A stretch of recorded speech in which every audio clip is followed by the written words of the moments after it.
You're watching Teen Kids News. I'm Lila. We're all excited to be part of a very special anniversary. This is our 20th season on the air. More on that later in the program. But now, let's get to our top story.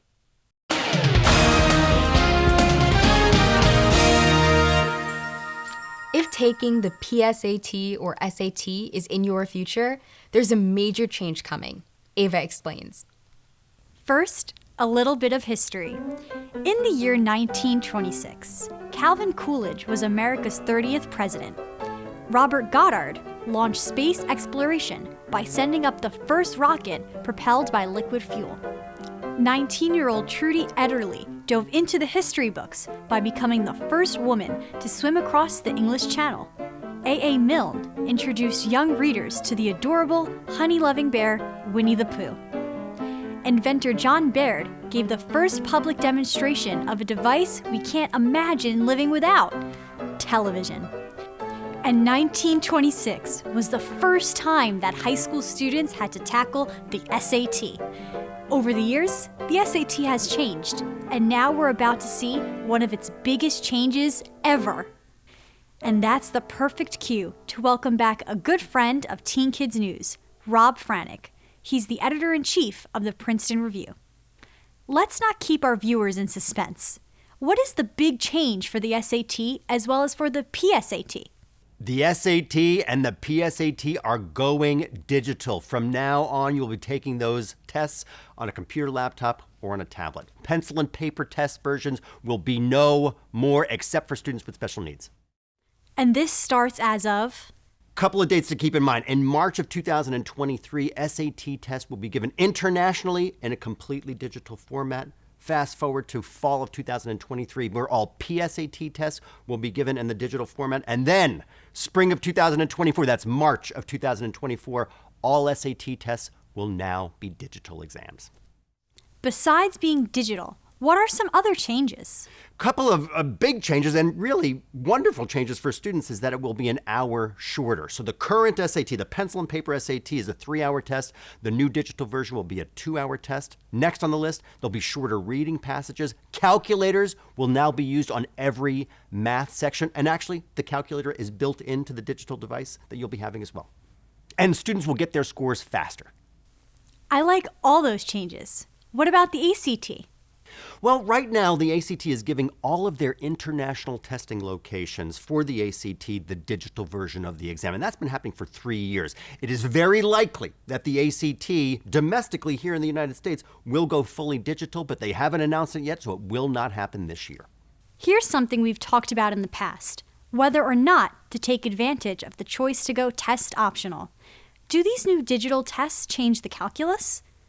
The short answer is no, it doesn't change the calculus in college admission. Let's remember that some colleges went test optional due to the pandemic. Many of those schools are now pivoting back to requiring the SAT and ACT. Let's also remember that test scores are still used in financial award decisions. That's at both test optional schools as well as test required schools. And last on the list, the SAT and the ACT still allow us to distinguish ourselves from other students that we're going to be competing with in that cohort. Rob, gotta say, when it comes to guest experts, you're not optional. You're required. Thanks. You're welcome. Pleasure to be here. And if you're wondering if the new digital tests cost less than the old pencil and paper ones, Rob says the fees have not yet been announced, but the Princeton Review will post information on its website as soon as they know about this. For Teen Kids News, I'm Ava. We've got lots more coming up on Teen Kids News, so keep watching. We'll be right back.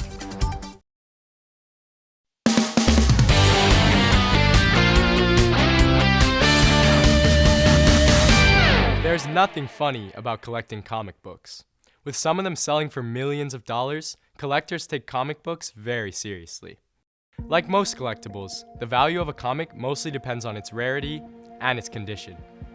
The problem with comics is that most of them don't wear well. When comic books began hitting the newsstands back in the 1930s, they were made to sell at prices kids could afford, so they were made as cheaply as possible. Especially the paper. With time, cheap paper can turn yellow, become brittle, and even fade. Comics just weren't originally intended to last. That's why, in figuring the value of a comic book, you have to look very carefully at its condition. Comics are graded on a scale starting at 1 and going up to 10.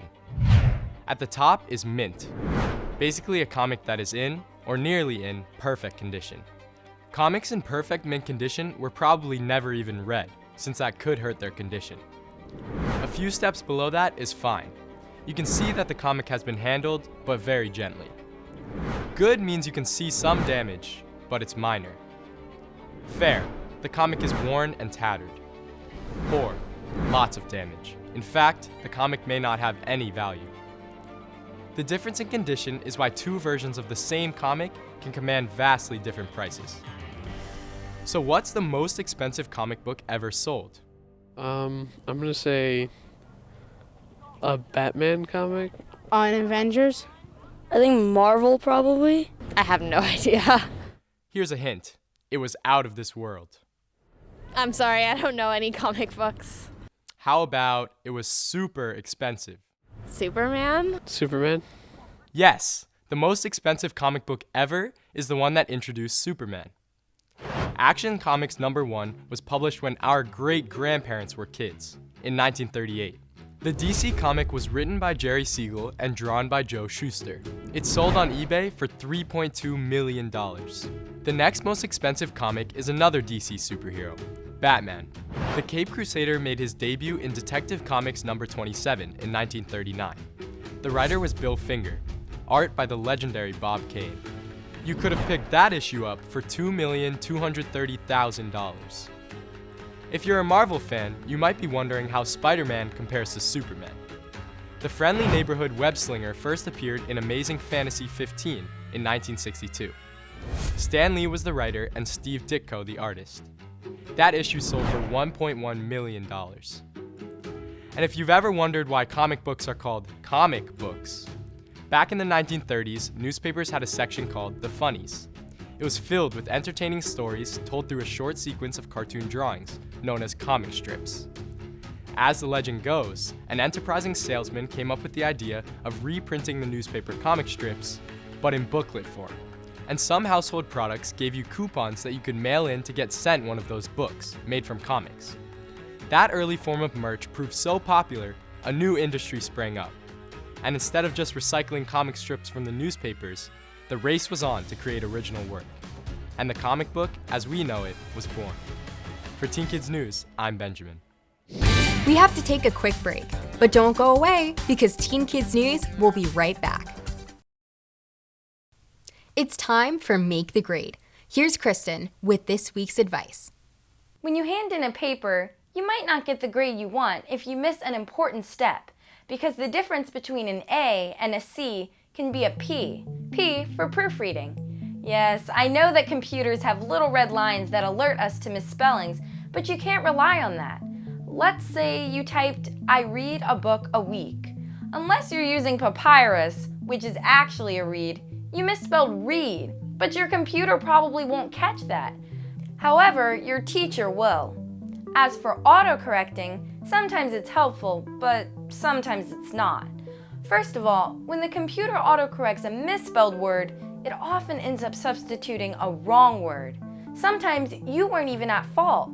Before you finished typing the word, the autocorrect guessed at what you intended to write and finished it for you. Unfortunately, the computer got it wrong. Sure, you can deal with that problem by disabling your autocorrect, but the best way to make sure what you wrote is correct is to carefully proofread. Here are some tips. Print what you wrote. Most of us find it easier to proof on paper than on the computer screen. Read very slowly. Look at one word at a time. And if possible, read out loud. I know that sounds like a lot of effort, but experts say our brains actually make it hard for us to catch our mistakes. We tend to see what we think we wrote instead of what's really on the page. The best proof that proofreading works is to give it a try. I'm Christin, here to help you make the grade. Whether from drinking alcohol or using any type of drugs, driving under the influence is dangerous. And the National Road Safety Foundation wants you to remember that. License registration, please. I know they're here somewhere. Well, I stopped you because you were swerving in and out of your lane. For real? For real. Have you been drinking tonight, sir? No, sir. Those aren't mine. Well, you look pretty hammered to me, sir. Step out of the vehicle, please. Man, I don't know what you're talking about, sir. Drive hammered, get nailed. The NRSF produces lots of helpful videos. To see more of them and to find info on driving safely, be sure to like, follow, and subscribe to the National Road Safety Foundation.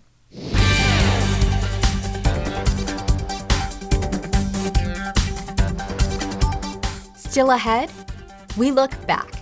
As part of our 20th anniversary of Teen Kids News, we'll stroll down memory lane with another former reporter. We'll be right back. News for teens delivered by teens is the mission of Teen Kids News, and we've been doing that for 20 years now. Here's another one of our team who contributed a lot to the program over the years.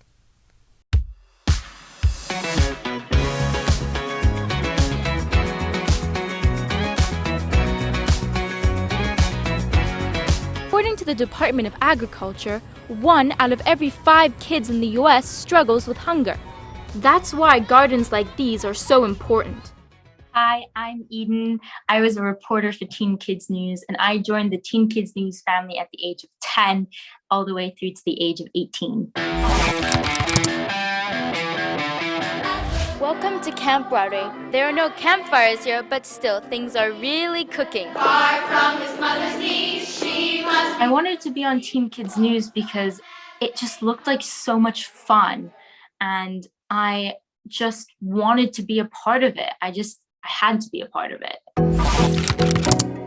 When you're in front of the camera and you're doing a take and you mess up or you don't pronounce a word correctly or fully, or you misread a line, and that sort of initial feeling that you get, and the director and the whole production team just, finding ways to make you laugh and smile and have a good time and reassure you that it's okay. That's what sticks with me the most. Don't look now, but your plants might be talking to each other. That definitely, when I started out, I always found a little bit difficult was how to make myself sound like I was talking to other people rather than talking to a camera. So that is probably one of the most difficult things about being a reporter. Not everyone has the ability to have help, whether it's with college applications or SAT prep. Double and triple check everything, but also remember to follow the directions. It's been proven that listening to music can help you study better. And, this show really is sort of like the helpful older sibling in the way that it teaches you things that you might not necessarily be able to learn on your own because of your other circumstances. I have so many happy memories of just being on the set and with the rest of my Teen Kids News family. And, it's something that I think about so fondly even now. And even to my friends and family, I have small anecdotes about Teen Kids News that I tell them. It's a really special thing to be a part of Teen Kids News, and I'm really grateful to have had the opportunity.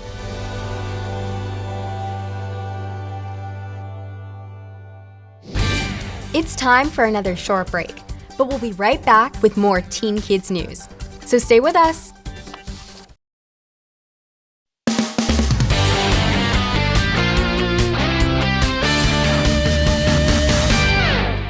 Many low-income homes are going to be warmer in the winter and cooler in the summer. This is thanks to government funding announced by President Biden. The money will help to make these homes more energy efficient. Well, that wraps up our show for this week. But we'll be back with more Teen Kids News next week. See you then!